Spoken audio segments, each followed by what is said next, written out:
नमस्कार, मी डॉक्टर सतीश दाभाडे कोल्हापूरकर. आज आपण वेलनेस टिप्समध्ये पाहणार आहोत. रोजच्या रोज चालण्याने, धावण्याने आणि योग्य आहार घेतल्याने वजन कमी होतं. पण वजन कमी होत असताना चालण्याने शरीरात काय फरक पडतो आणि धावण्याने शरीरात काय फरक पडतो त्याच्यावर आपण सविस्तर बोलणार आहोत. त्यावर प्रथम बोलूया आपण धावण्याने.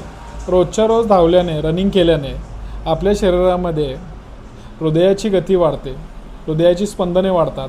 त्याला हाय इंटेन्सिटी वर्कआउट म्हणतात. यामध्ये शरीरामध्ये साठवलेलं ग्लुकोज जे असतं ते ब्रेकडाऊन व्हायला चालू होतं आणि त्याचं एनर्जीमध्ये शरीर वापर करून घ्यायला चालू होतं. आणि याबरोबरच आपल्या मांसपेशीसुद्धा क्षीण व्हायला लागतात, म्हणजे लॉस व्हायला लागतात. याउलट सतत रोज चालण्यामुळे आपल्या शरीरामध्ये फक्त फॅटचा एनर्जीमध्ये वापर करून घेतला जातो. याला NEAT या सायन्समुळं नॉन एक्सरसाइज ॲक्टिव्हिटी थर्मोजेनेसिस ही प्रक्रिया आहे. त्याच्यामुळे फक्त चालण्यामुळं फॅट लॉस होतो.